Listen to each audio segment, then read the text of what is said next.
नमस्ते बच्चों, मैं सरोज गोस्वामी, सहायक आचार्य भूगोल। आज का हमारा टॉपिक है उत्तरी अमेरिका की भू आकृति। उत्तरी अमेरिका की भू आकृति को 4 प्रमुख भागों में बांटा गया। पहला, रॉकीज पर्वत प्रदेश। दूसरा, अमेरिका का विशाल मैदानी प्रदेश। तीसरा, अपलेशन पर्वतीय प्रदेश। और चौथा, तटीय मैदान। रॉकीज पर्वतीय प्रदेश यह उत्तरी अमेरिका की नवीनतम वलित पर्वत श्रेणी है। इसमें कई मोड़, महाखंड, दरारें, तंग घाटियां हैं। यह पर्वत श्रृंखला रॉकीज, जैसा कि आपको यहाँ दिखाई दे रहा है, यह पर्वत श्रृंखला प्रमुखतः से रॉकीज पर्वत श्रृंखला है, जो कि रॉकीज, मैकेंजी और ब्रुक्स पर्वत श्रेणियों का संगम है। इसके अंदर यह पश्चिमी पर्वत श्रृंखला है, जो कि उत्तरी अमेरिका के पश्चिमी तटीय क्षेत्र में फैली हुई है। यह उत्तर से लेकर के दक्षिण तक फैली हुई है, जो कि प्रशांत महासागरीय तट पर उत्तर से दक्षिण तक फैली हुई है। इसे प्रशांत महासागरीय पर्वत श्रेणी भी कहा जाता है। इस तटीय श्रृंखला में तटीय पर्वत कोस्टल रेंज, इसमें आपके जो तटीय पर्वत है वो कोस्टल रेंज के अंदर, इसमें प्रमुखतः से आप देखते हो तो इसमें सियरा नेवादा और कास्केड पर्वत देखने को हमको मिलते हैं।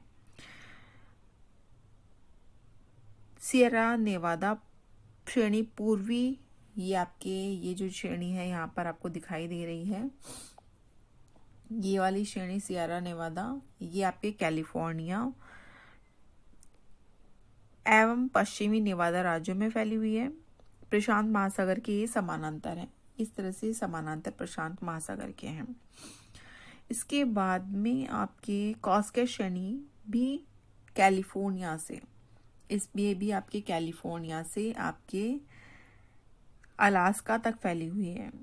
ये आपके कैलिफोर्निया से और आपके यहाँ तक आप ये दिखाई देती है।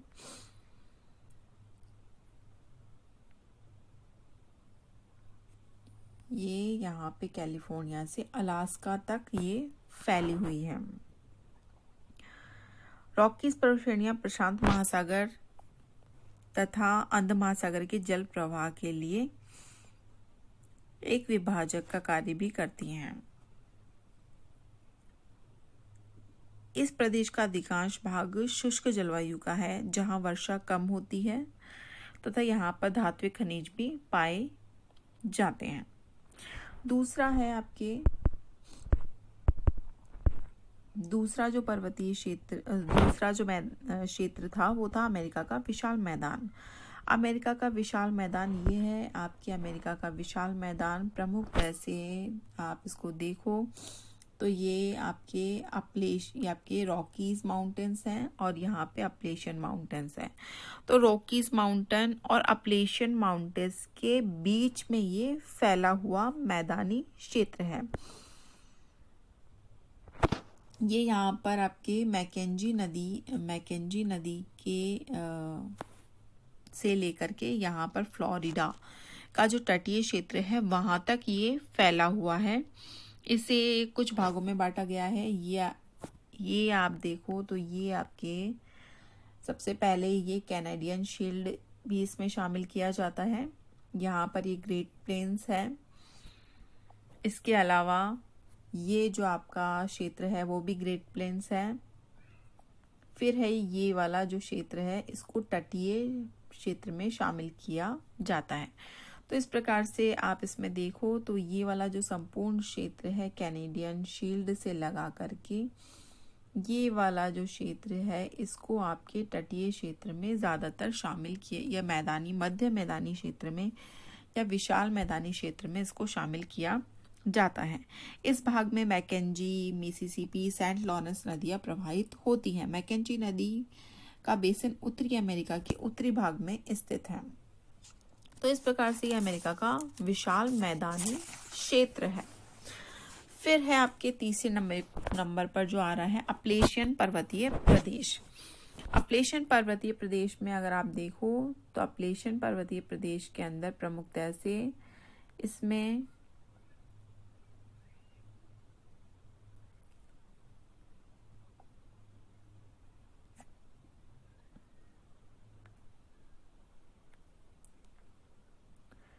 अपलेशन पर्वतीय क्षेत्र के अंदर ये वाला जो क्षेत्र अगर आप देखते हो तो ये जो आपका इसका पूर्वी वाला क्षेत्र है ये आपके अपलेशन पर्वत में इसको शामिल किया जाता है। यह उत्तरी अमेरिका का तीसरा प्रमुख भूआकृति प्रदेश है। ये एक जटिल भूआकृति वाला प्रदेश है। अपलेशन श्रेणी जो है वो जगह जगह पे खंडित हो गई है।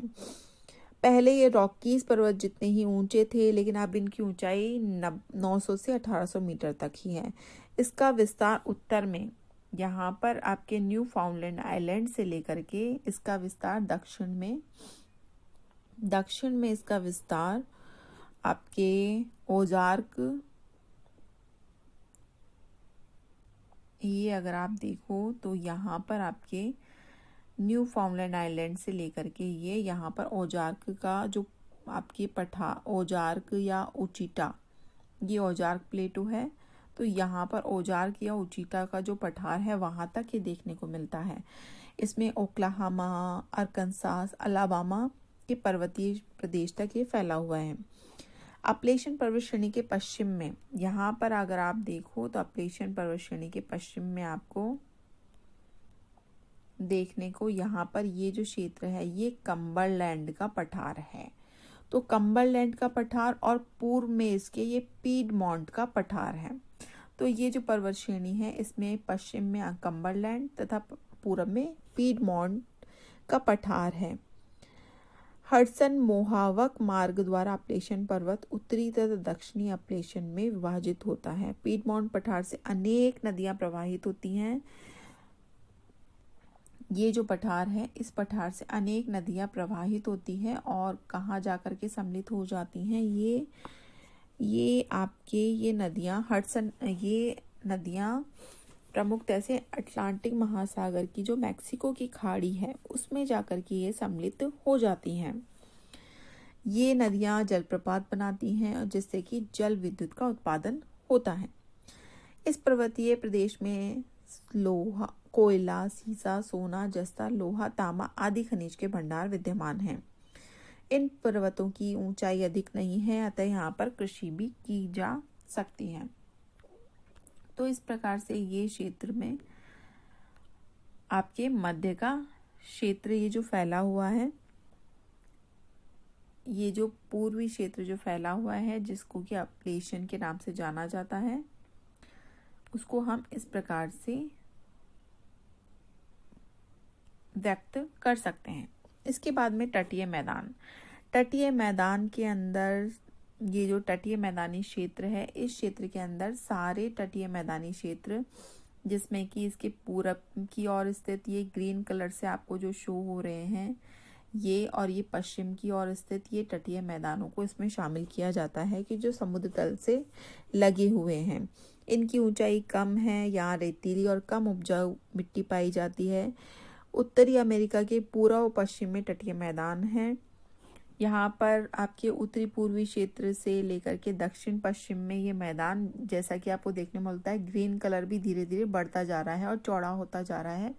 ठीक उसी तरह से ये जो मैदानी क्षेत्र है ये भी आपके उत्तर से दक्षिण पश्चिम की ओर चौड़ा होता जाता है। समुद्र तल से इसकी औसत ऊंचाई 150 मीटर तक ही है। समुद्र तटीय क्षेत्र के अंदर ज्यादातर आपके तेल, गैस और नमक के भंडार पाए जाते हैं। तो इस प्रकार से हम अमेरिका की जो भूआकृति है उसको व्यक्त कर सकते हैं। मैं नेक्स्ट वीडियो में उत्तरी अमेरिका की भू संरचना के बारे में आपको बताऊंगी। धन्यवाद।